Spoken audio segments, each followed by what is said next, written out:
we go. And take one. Okay. All right, and psh. Okay.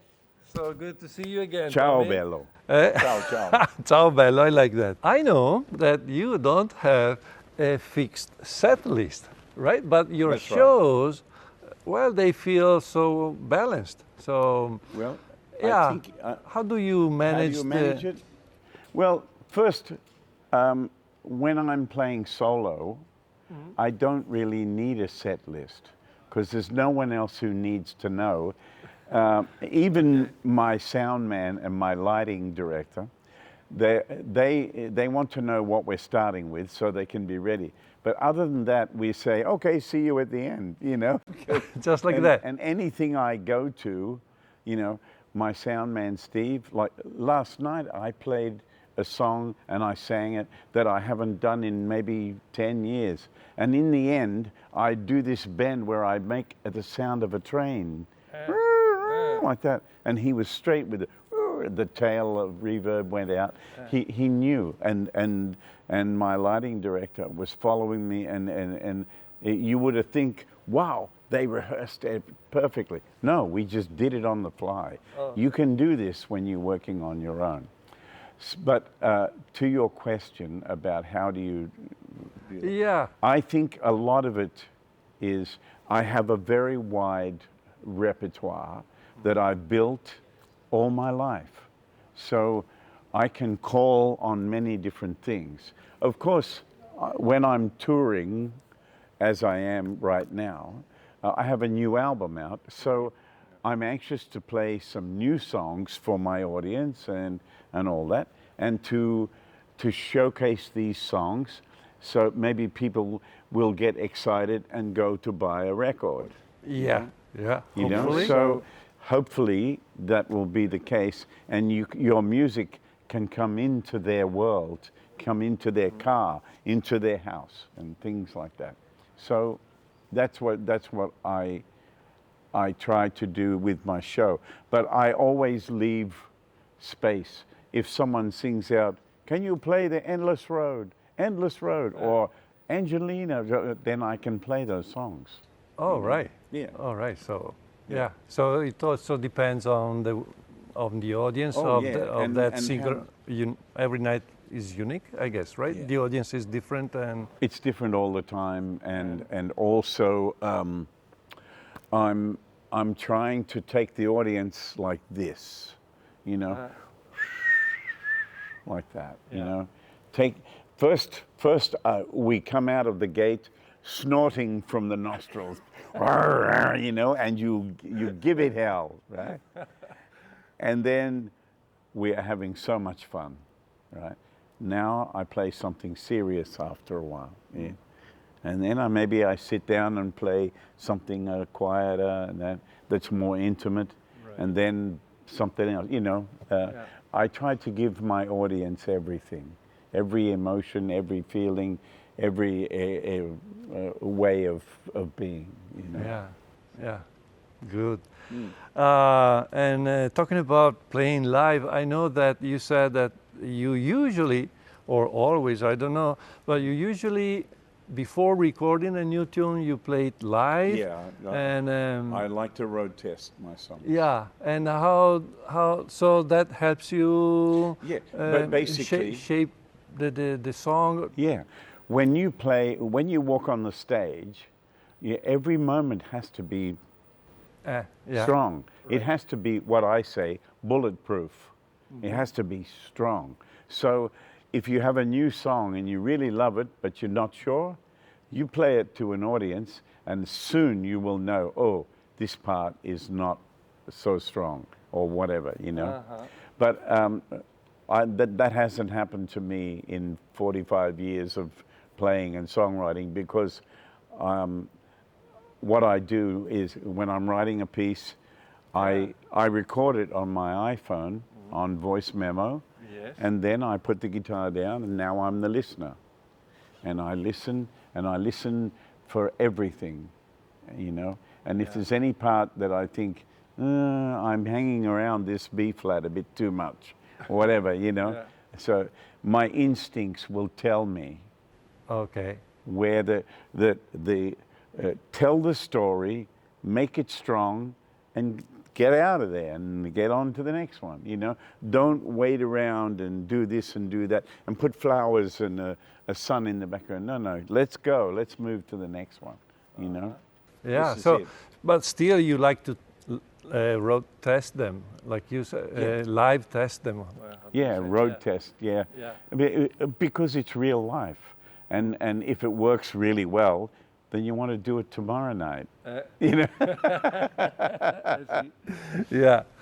So, and so again, something that is very much in the same line, when you are writing or you come up with a new idea, how do you know that is going to work, or what? Yeah, what? My instincts will let me know if it's a good idea. If it's a good idea, I'm going to pursue it like a wild dog. When I wrote my song Fuel, I was thinking on the way to the train station in Paris, right? Going to the train, I'm going to Cologne in Germany, 4 hours on the train.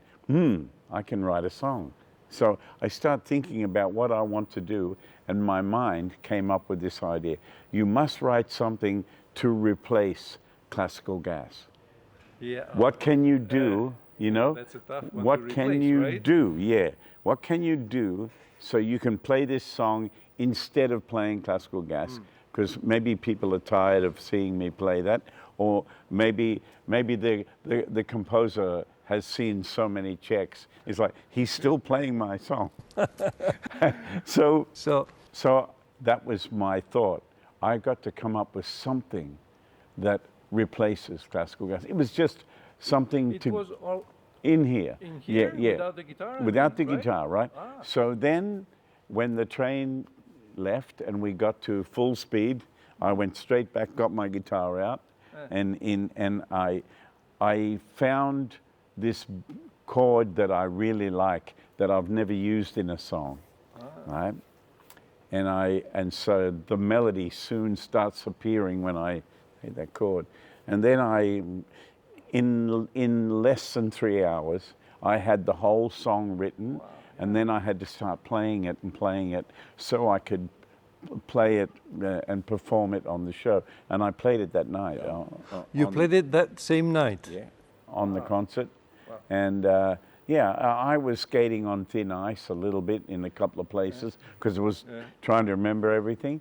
But I felt a surge of affirmation come to me. You know, you're onto it. You know, and yeah, that's so cool. It's kind of how I write.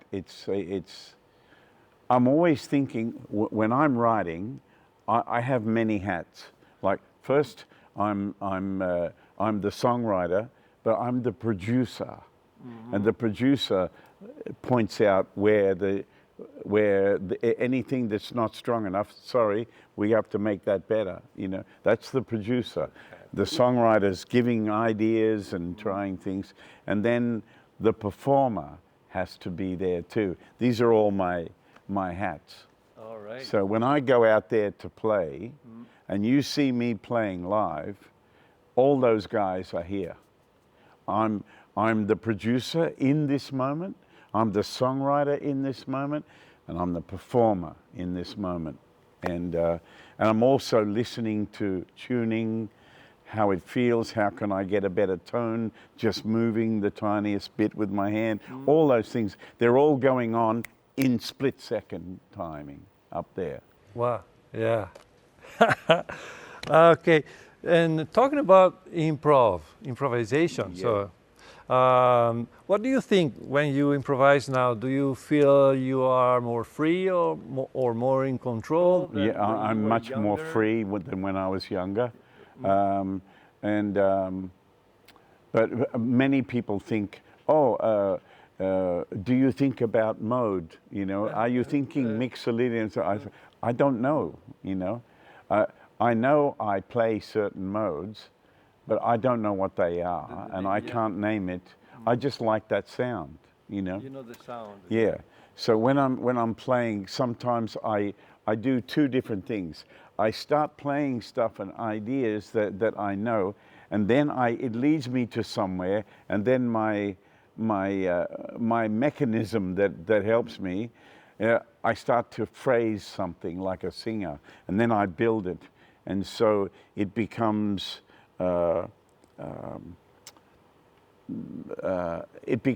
another way of getting the entertaining point of improvisation and the spontaneity. You know, it comes out. Yeah. So, and do you take risks and every night, and I make mistakes all the time. Yeah, but I'm good at covering them up. Yeah, yeah, exactly. What part of it do people not usually see? Okay, the truth is, doing shows, traveling, staying in hotels, flying, driving, going everywhere, all that, it's so easy. The hardest part of my life is being away from my children. That's it. All this stuff, easy. Yeah, let's have fun. We got some good songs. We got a great lighting guy. We got a great sound man. We got a show. You know, that's easy. You know, I have to take care of my body, my health, my heart.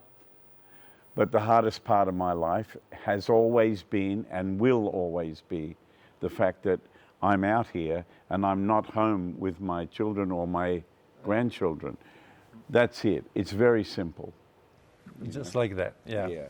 Yeah. You know, I feel very sorry for some artists out there who, especially classical people, who they must practice for 4 hours like this to play the show. What a boring thing this would be, you know? I want to have fun when I play music. And if I need to practice, I'll practice, right? But most of the time, even when I come to the hall, first thing I do, I play some songs because I want to play music, you know? Yeah. So, and people say, how do you get in the zone? Forget it. I wake up in the zone. I can wake up at 4 a.m. and do a show.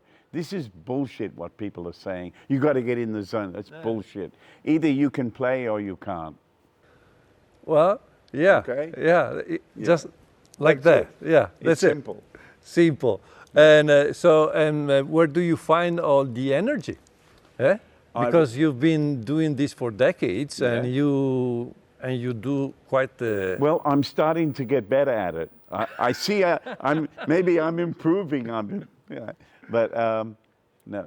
How can you not have energy when you are playing music because you love it, and then the audience give you all that love back? It's the greatest feeling that I know. And so this morning I opened my eyes, and what does my brain say first? Got a show tonight. That's the first thing. So everything is positive about it. Even when things go to hell and we get a flat tire or we only get 10 people to the show, you know what I mean? Right. It's still, I'm going to go on stage and play music. I have to I'm excited, yeah, because that's why I'm here. I knew by the time I was, 6 years old, that I had to be up there. I had to play music, and that's what I have to do, and that's it. Yeah. You know, I've never had anybody say to me, would you prefer to be a mechanic or a doctor? You bet, I'd love to be able to be a mechanic, and I'd love to be a doctor and a fireman and an ambulance, and I'd love to be able to do that, but I can't. I have to do this. So my attitude is I'm going to throw myself so deep at it that you won't be able to stop it, and so so you can bet when I'm on stage, you can bet that I'm going to give you everything I possibly can tonight, right? And I'm going to do my absolute best. And if things go wrong, then I won't hide it from the audience. Like the other night, I'm singing one of my new songs that I recorded, and it got to the second verse, And the lyrics? I've sung it a million times. I know it, but it never came. And so I kept going, and then I said to the audience, I can't remember the second verse, and they laughed. And then I sang the chorus again, and I said, I'll sing the chorus again. So I sang the chorus, right? And then I got to the end of the song, and they all applauded and laughed. Yeah. And I went like this. I went, I had a senior moment in front of 1,000 people, you know. But you were not upset with... I was laughing at myself because you have to, you know. I'm just a guy. I'm flawed. You know what I mean? I'm not a robot. I'm just a guy, and I'm trying to do the best I can. Yeah. And if you say to the audience, look, I may mess this up and this happens, but I'm going to try my best. I promise you, you know. Yeah. It's the same as when people get nerves, you know, if you get, but people... On stage, you mean stage fright? Yeah, before, yeah. Ah, oh, yeah. Before the show, people get nervous, the mind starts going, and this is sad. Yeah. I always tell people, tell the audience, first thing when you get out there, I'm so nervous, but make sure you say, I'm gonna do my best. And you know what? Every single person in the room is with you. On your side. Yeah. Okay. We've got to shut this down because it's taken too much time.